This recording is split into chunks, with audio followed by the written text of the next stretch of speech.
Hello and welcome. Thanks for joining in. My name is Alara Cutchinson, also known as the Zen Cowboy, and I am the author of Living Peace, Essential Teachings for Enlightenment in the 21st Century. Goodness, that's a mouthful. And just what does that enlightenment word mean? Because that's a big one. And we're going to cover that a little bit in today's video regarding anxiety.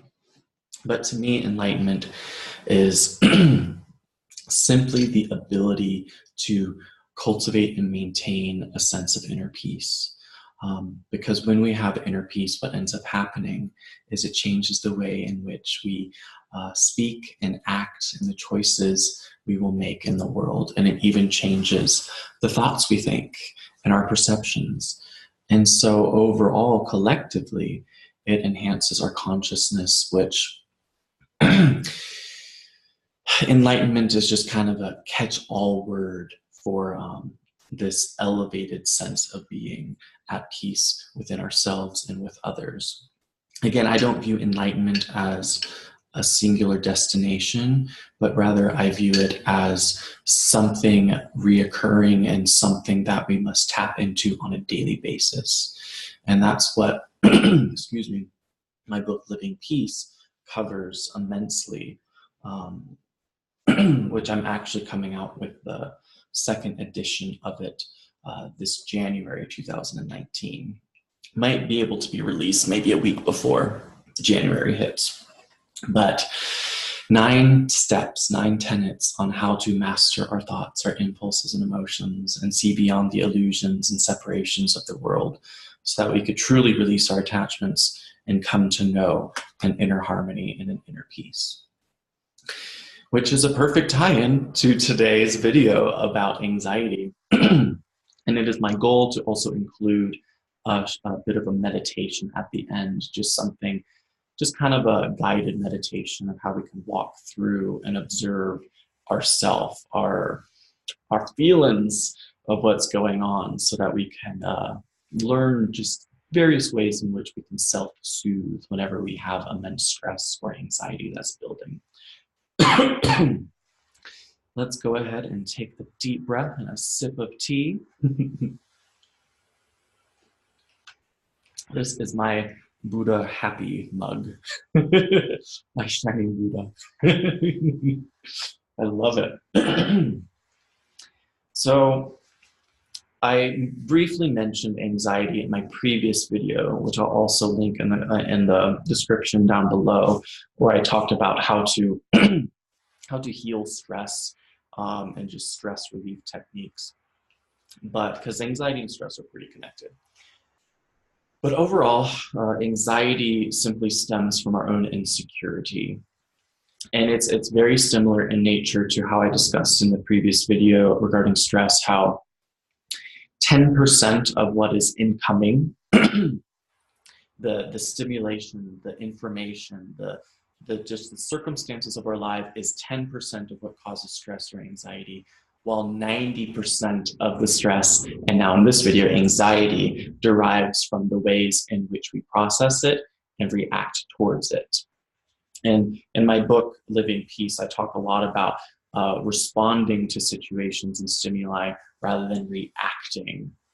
Because when we react, it's very impulsive, and generally it makes things 1,000 times worse, and it creates more conflict, even more conflict on top of the situation that was actually out of alignment. And because we got stressed out and full of anxiety, all of a sudden, we're becoming part of the problem. We're becoming part of the issue.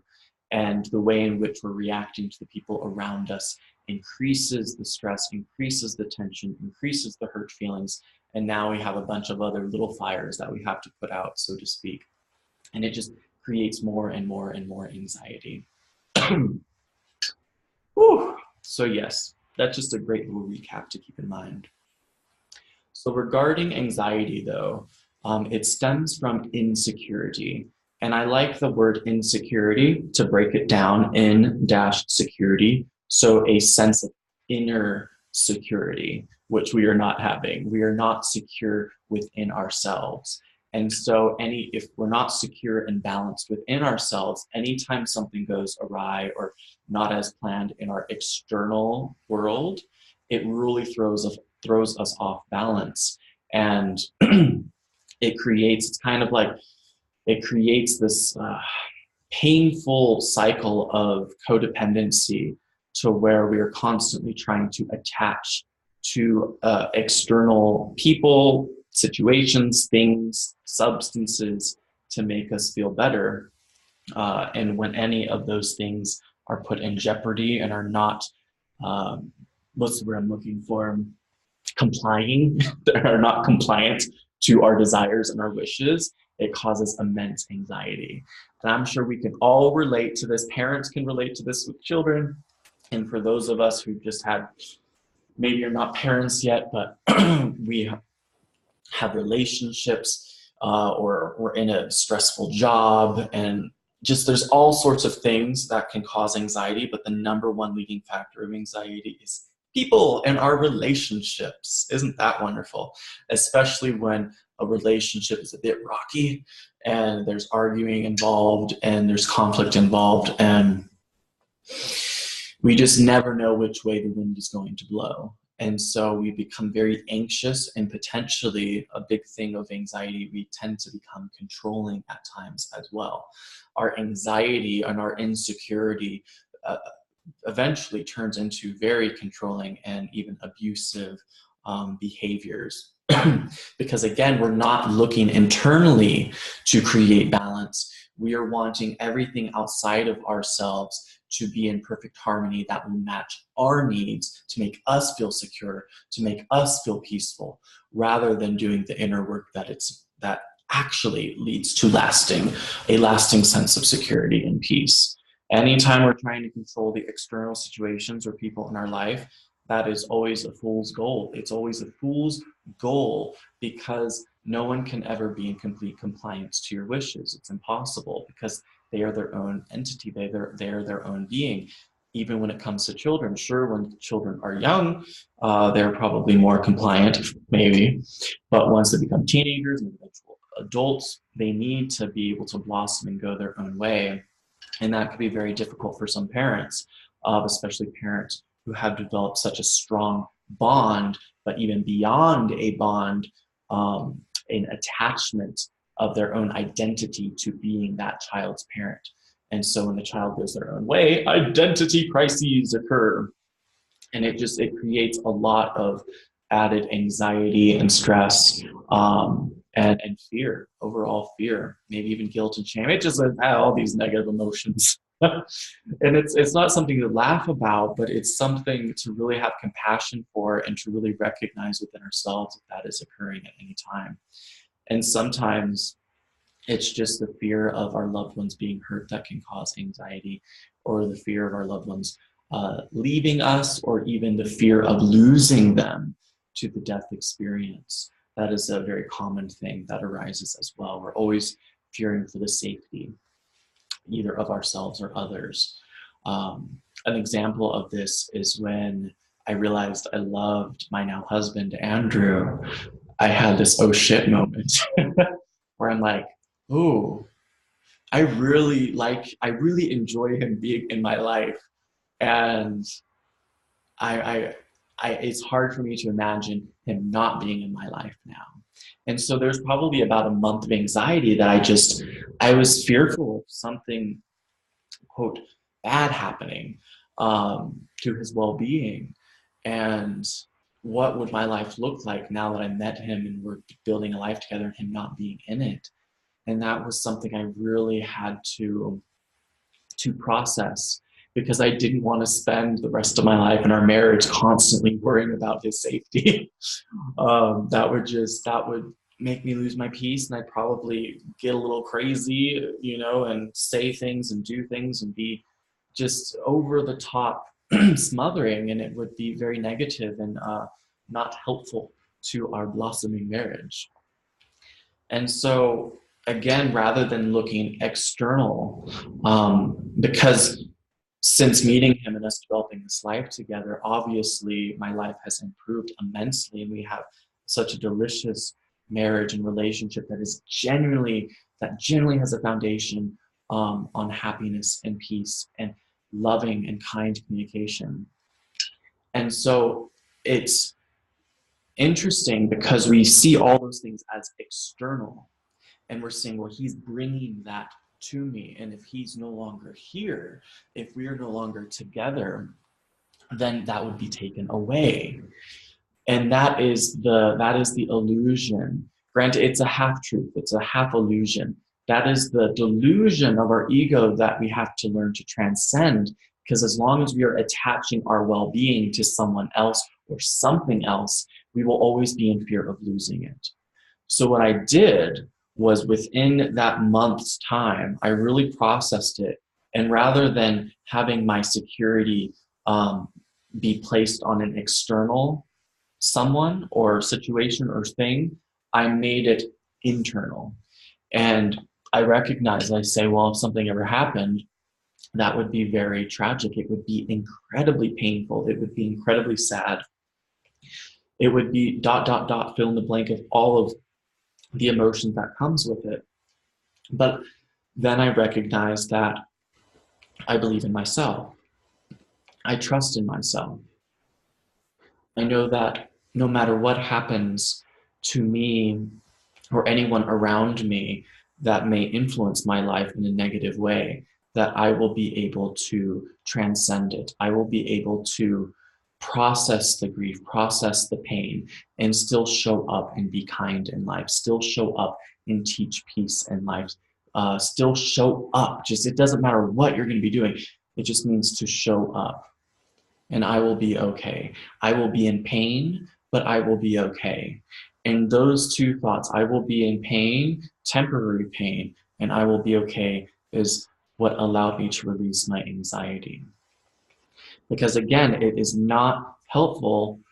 It's almost like, again, this is more talking about people in general. Anytime anxiety stems from people, it's almost like we use our love as an excuse for it. And we say, well, just because I love them, that I worry about them. And that is not love, that is attachment. That is your insecurity disguising itself as love. Because I guarantee your anxiety, excuse my language, your anxiety fucks things up, doesn't it? You know, it puts you in an off mood, and it may make you lose sleep, and it may make you say and think and do things that are not conducive to peace. And so being able to have a healthy unattachment from everyone in our life, it doesn't mean we love them any less, but a healthy unattachment and then a trust within our own inner being, that is the ultimate wisdom. That is the ultimate way towards peace and enlightenment.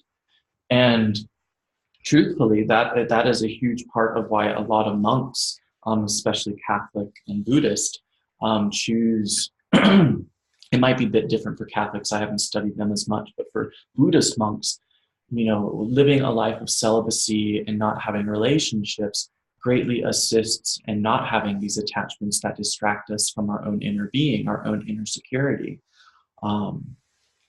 Granted, I like having the middle path of developing that strong foundation of inner peace, even amidst having relationships, even amidst being in the working world, being married, having children, all these things, because I do believe it's possible.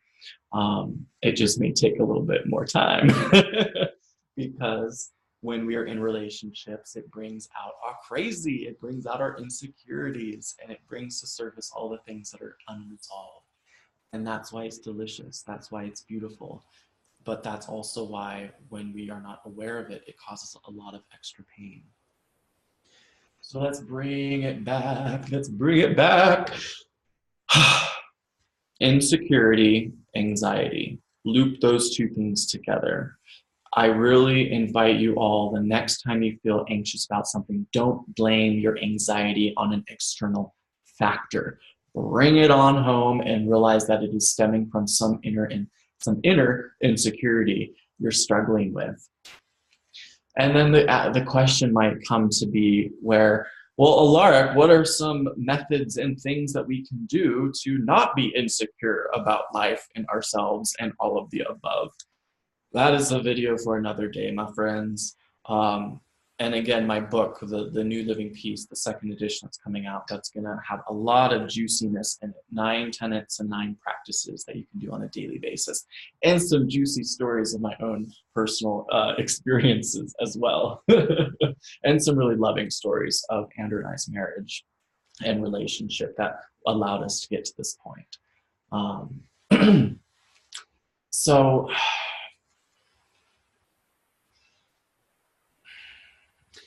I love these videos because I can go in so many different directions. But I feel like what we just discussed was just such a wonderful kind of a snapshot of a different way, a different perspective of how we can approach anxiety. To really be aware of what is the root of it. Granted, the surface root is insecurity, and then the deeper root is whatever you were insecure about. And the answer to that is learning methods in which that you can get in touch with your inner being, you can get in touch with your inner peace. Again, we've all heard this before, but meditation truly is one of the #1 leading things that can help us with that. Because when you sit your ass down on a regular basis and you just take notice, you scan your body, you take notice of where your thoughts are going, the different aches or knots in your body, such as the anxious knot feeling in the stomach that can occur, and just recognizing and saying, okay, I'm aware of what is going on, but at the same time, and this is a recurring theme in all my videos, I'm also aware that nothing lasts forever. Everything is impermanent. So this feeling is impermanent, but also this thing I'm attaching to is impermanent. And although it seems like my happiness or my sense of security is coming from it, or maybe even my pain is coming from it, normally it's a mixture of both. If we're feeling anxious, that too is impermanent. You know, all of us are meant to pass away one day. All of our loved ones, everything we have come to know. So why do we trick ourselves into believing that there's anything for certain, that there's anything that we can put our full, if there's anything that we can stand firmly upon and say, this is ground that will last forever? Not even the earth. And it is when we get trapped into this idea of permanence, that things need to remain the same for us to feel good, that we will forever always be in the chains of suffering. But when we can be comfortable in the groundlessness and comfortable in ourselves and trust in our own abilities, that no matter what happens, we will still be okay. And even if we are not okay, that is still okay, because the very essence of this life is growth and awareness and learning. And a lot of times we do that through pain. Then we can start to create that separation between our ego and all the attachments that we have towards other people, in which we become controlling. Let's take a sip of tea. I'm a little parched.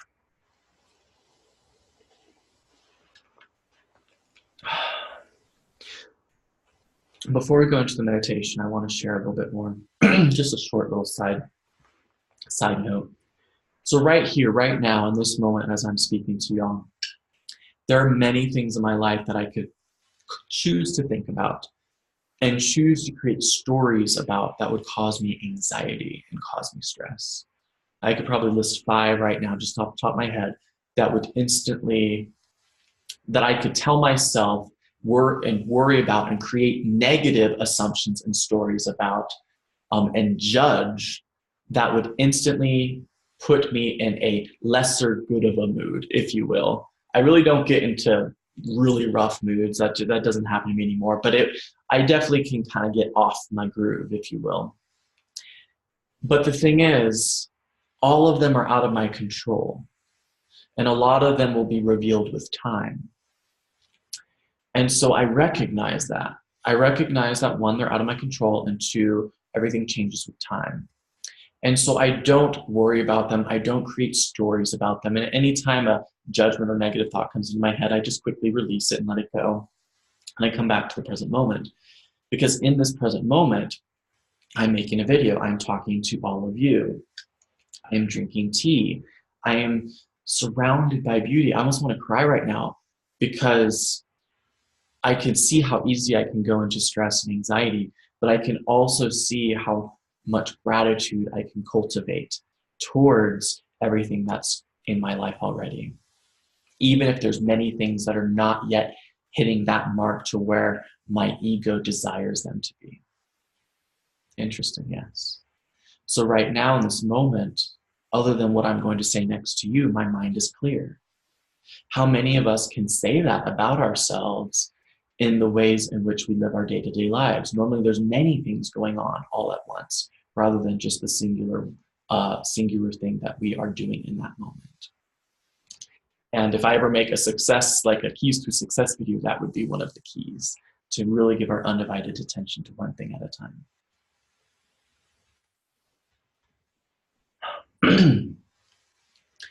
Beautiful. And so I feel this is kind of my ego feels really good about this video. I really enjoyed making this so far. And so please share this video. If for those of you who are on social media, if you found this video helpful, go ahead and share it on your wall. Put a little note and say, hey, you peeps that are stressed out and anxious, watch this video. Because again, it's something that many of us, if not all of us, struggle with.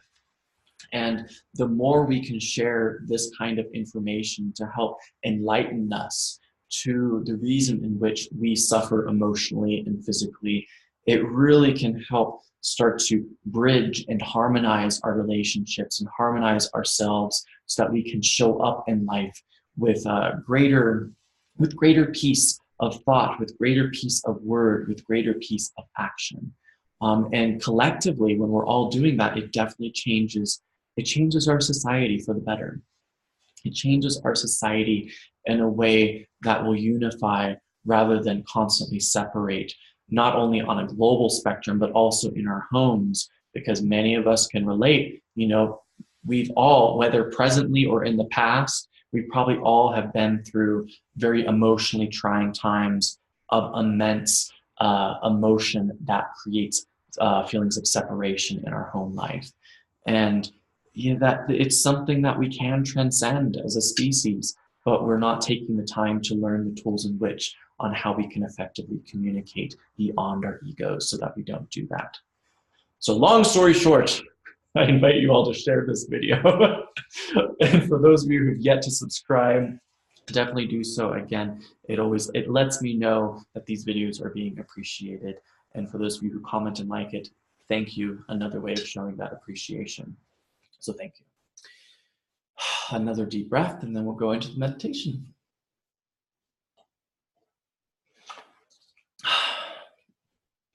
So at this point, I'm not sure how long I'll make this little meditation, but even if it's short, it's just something that maybe you can memorize or write down that will really help to kind of self-soothe during times of stress and anxiety, or even grief, or really any negative emotion this will help with. But if at this time you'd like to just close your eyes and lean back and just kind of get comfy, I'm going to start us off with a way in which I start all of my sessions, all of my classes. It's just a grounding mindfulness exercise. And then I'll just kind of just share and see whatever comes through that's inspired, and we'll close the video out. So we're just going to take a deep breath, breathing in peace for 3 seconds. And exhaling love for 3 seconds. Just getting comfortable, and you might want to kind of flex and stretch. And I'm kind of like what I'm doing right now. I'm just stretching out a little bit. Breathing in peace, and then exhaling love with these deep breaths of in for 3, out for 3. And we're just going to honor that whatever happened during the day or during the week no longer exists. What's going to happen after this moment also does not exist. All it is right here now in this gorgeous moment as we breathe in and we exhale, fully knowing that all is well and all is well and all manner of things are most deliciously well. Deep breath and release. And so for the remainder of the time, if you find your mind just wandering, don't judge it. Just allow it to go where it may, but if you want to kind of bring it back to point and just to focus on my words, a great way of doing so is to just breathe in peace for 3 and exhale love for 3. And the reason why we want to kind of make this casual is because when we focus too much on the in-breath and out-breath, we sometimes can get a little extra stressed and OCD about it. So it's excellent just to allow your body to relax and allow your breathing to come in and out. And at any time, if your thoughts get distracted, don't worry about it in the slightest. Just say, oh, that is interesting. And you just watch how that thought goes in and leaves with a breath out. There's no controlling, there's no forcing it, just pure acceptance and allowing. So we're breathing in and we're letting go. And as I guide you through this meditation, which we've now started, we just want to understand the sentence that all is well, and all is well, and all manner of things are well. We want to honor this wellness and recognize that the very essence of life is wellness.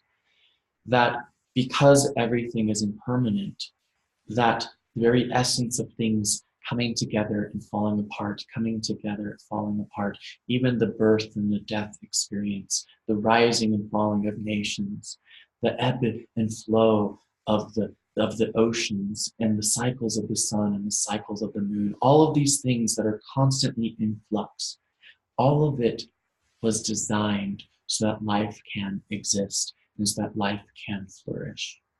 So even when in times that we feel like we're in immense pain and we're struggling with loss or we're struggling with our insecurity and feelings of certainty, it's okay to know that this very essence of our life is groundless, is uncertain.